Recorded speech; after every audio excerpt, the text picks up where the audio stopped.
Welcome back to Ocarina of Time, and welcome back to Lake Hylia, where everything's dried up. Um, this is the location of the next dungeon. It's underwater over there.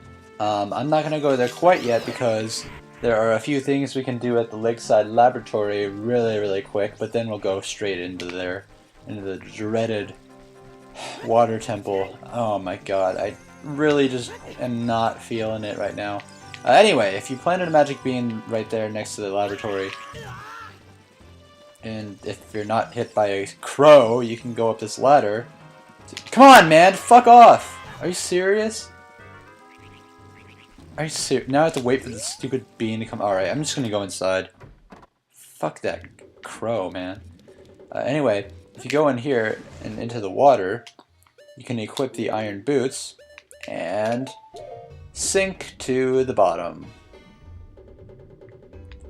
Down here there are a bunch of rupees and a shark. Believe it or not, there's actually a shark kept down here, although it doesn't move or do anything. It's just for fun. But if you roll into this crate, come on, there is a skulltula in here. Can't use your sword underwater. As hard as you might try, you cannot use that underwater, but you can use the hook shot underwater to kill this skulltula and get his token. So there we go. And then you have to unequip the iron boots to come back up, so yeah, kind of tedious, but you know, you gotta do what you gotta do, I guess. And here we go all the way back up to the top so we can talk to this old man. Hello, old man. Or, can I talk to you, please? Jeez. God.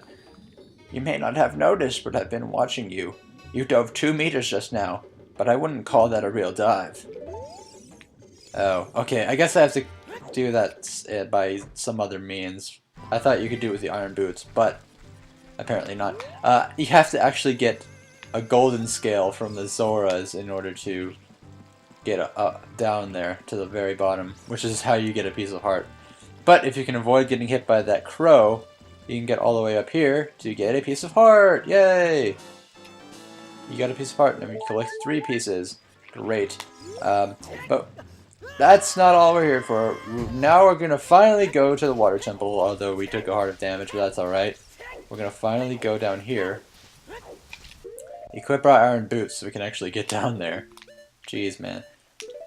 See, now I think you can start to see exactly how tedious it is to do the whole iron boots thing.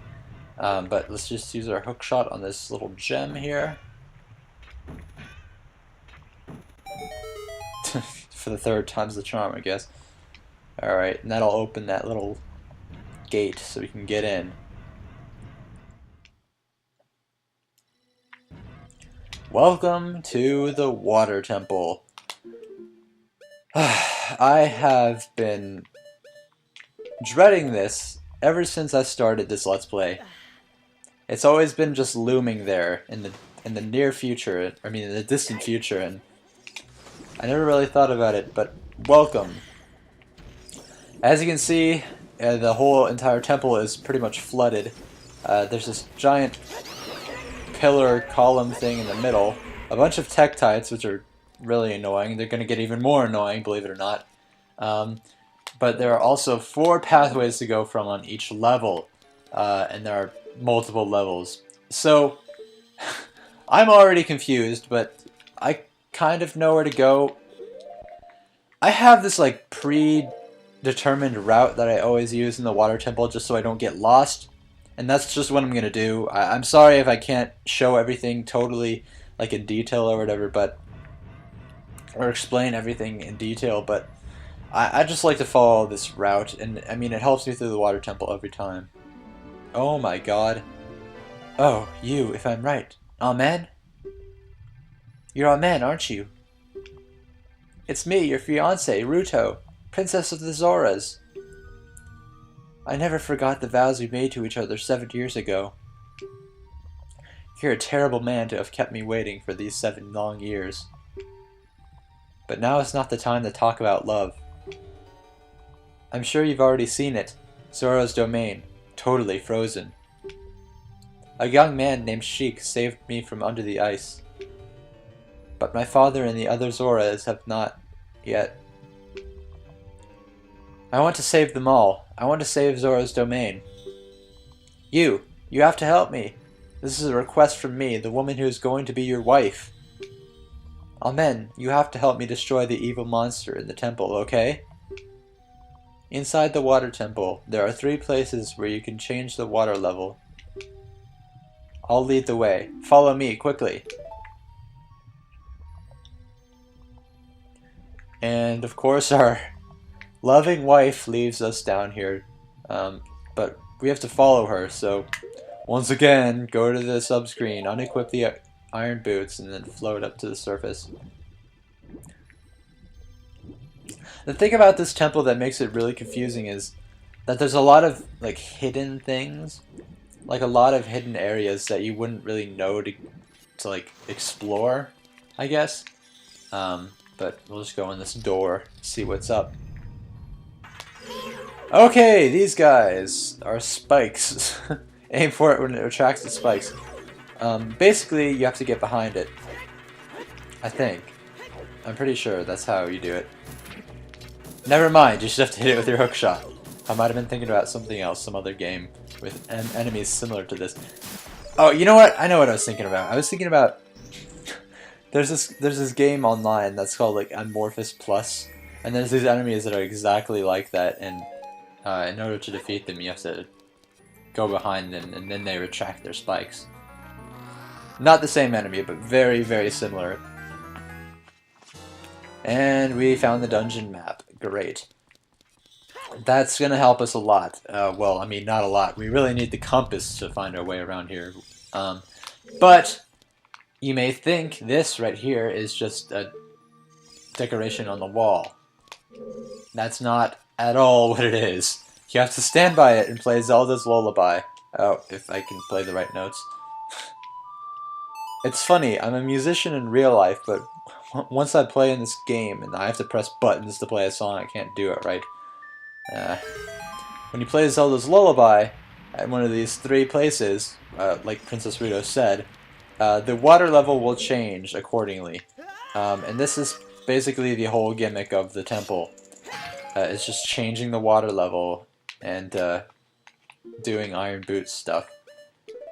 So, if you like water and you like challenging puzzles, and this is the place for you, I guess. But me myself, not a huge fan of the water temple, as you probably already can tell.